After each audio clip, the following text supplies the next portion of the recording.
Good evening, everybody. Well, I guess it's actually nighttime now. I'm going to do a journey. I was just thinking of what am I going to do a journey on next. I just did one on Stonehenge, kind of doing two back to back. It's 9:55 right now,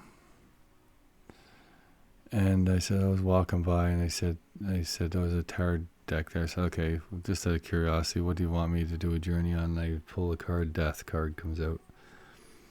So let's do a journey not into the card, but into death itself, into the persona of death, the figure of death. Because every culture has a iconic figure of death, the Grim Reaper, whatever you want to call him. So I'm being called to do a journey into death. So we'll see what comes up. It could be very interesting. And happen to have skull here and skull on the end of this crystal. This is very special to me. A lot of meaning, this crystal.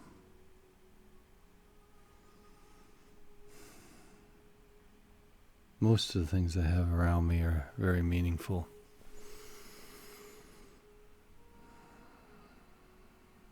I don't need crystals, I just like them.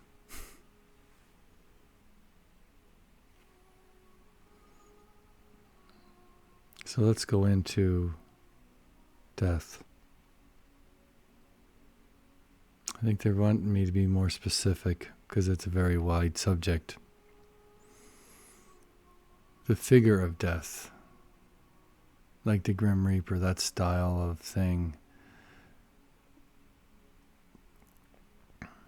And when I say that, the figure of death, like the person who's there when a person dies, and it's like, why do we portray death that looks like a skull and cross, like that has a skull that's dead, bones, when it's a physical body? It has nothing to do with a spiritual death. When you die, your spirit leaves your body. So why is it that as a human race we put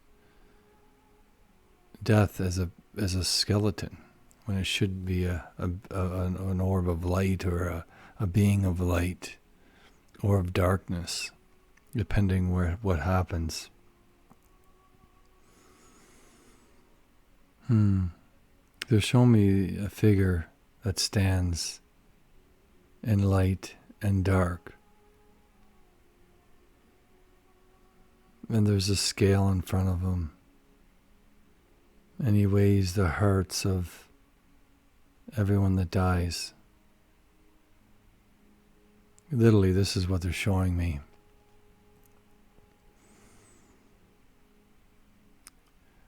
And it's like it takes your soul and weighs it and separates it. Literally separates your soul into parts. This part's going to go here, this part's going to go there, this part's going to go here. It's not like, oh, well, your soul goes to heaven or your soul goes here. It's like literally it divides your soul up on how you lived your life. So it actually breaks it up in small pieces or large pieces, depending. So as a soul, as you live on earth, you have many things that happen in your life. So it's weighed. And your soul is separated into multiple parts based on how you live that life. And your soul's pieces can come back to each other at any time, but you have to be willing to overcome those challenges that put you in that place to begin with.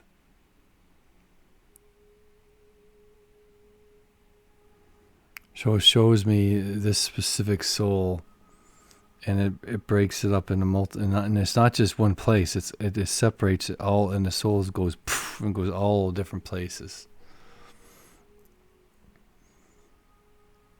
Because there's so many places in the multiverse, in the dimensional universe,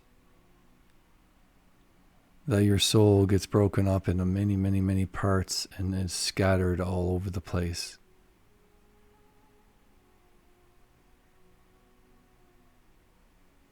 And he says the problem with souls on earth is they're constantly fragmented. People do not take their parts and put them back together. They are always breaking apart. And they're not spending a lifetime bringing those parts together. Instead, they're breaking apart. Their souls keep breaking and breaking and breaking and breaking. So they end up scattering them all over the place. Instead of spending your life trying to bring your parts together, which is one of the main reasons why we come here, we spend most of our life breaking it apart into smaller pieces. But we're not supposed to be doing that. We're supposed to be taking these parts and putting them together so we become more whole again. And when we become more whole, we become stronger, more powerful, so to speak. And if you have enough pieces together, you will become like a magical being that we would consider, but it's not really magical. You're just becoming more true to who you really are.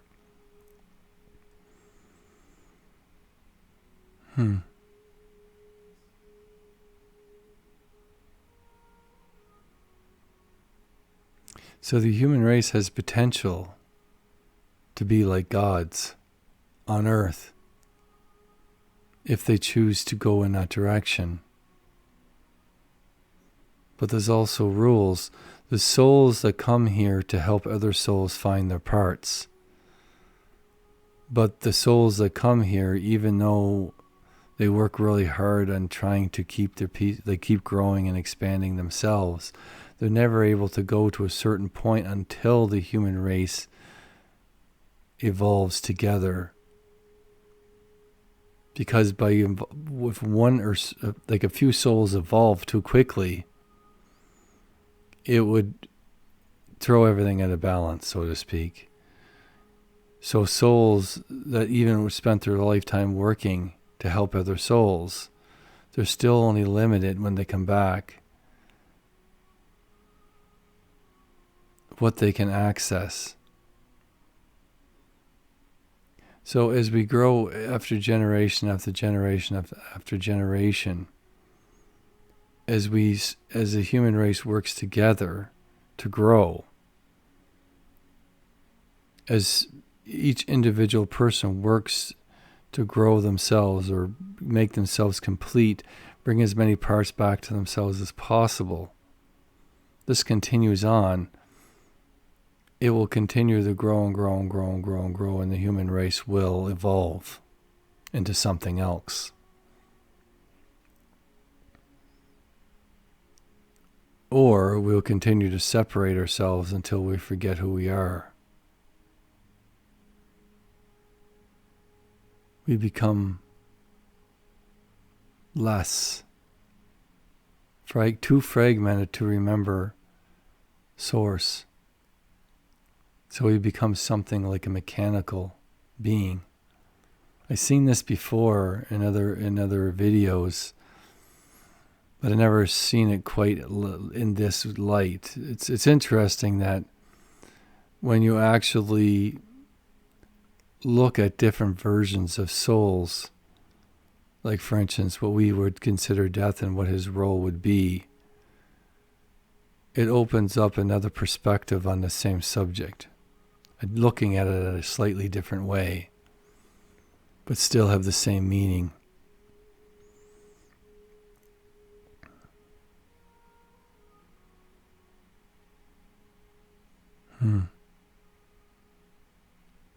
And when I look at death, it flashes. to be a reflection of ourselves. So we actually judge ourselves. We separate ourselves. So death is reflection of us judging ourselves.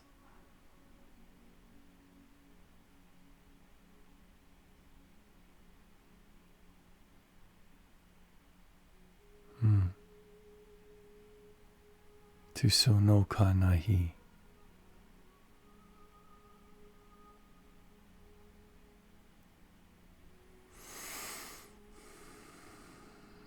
I think that's all I'm supposed to share on that.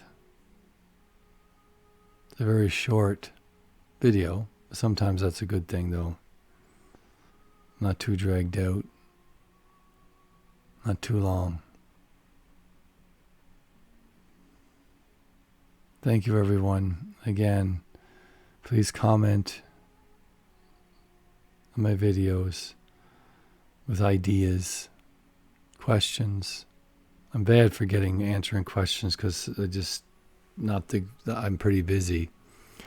So a lot of times I do read the messages, but I don't get a chance to respond because responding can be quite long. And I'm only one person. But I do read my comments, so please comment and subscribe to my channel, hit like, because the more of that stuff I get, the more my word will get out to other people. Because I want to help as many people as possible, or at least give people a different perspective on things. Isn't that what life's about, is to learn, to grow your perspective? Because the more people that share their perspective, it helps other people in some way.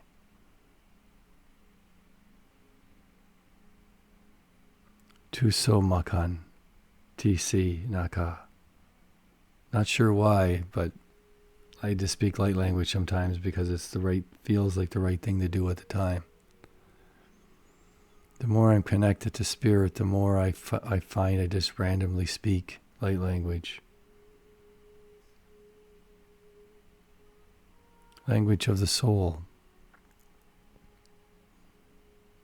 Nasinomo koso tasani ora nakanaine. If you wish to do a one-on-one session with me, you can visit my website at almondrostawakening.com, or you can visit my Northern Light pages to see some beautiful images at Joseph Bradley Auroras at hiddenaurora spirits.com. And Hidden Aurora Spirits basically is taking my Northern Light images and mirroring them, which creates some pretty interesting patterns. Just check it out, it's pretty neat.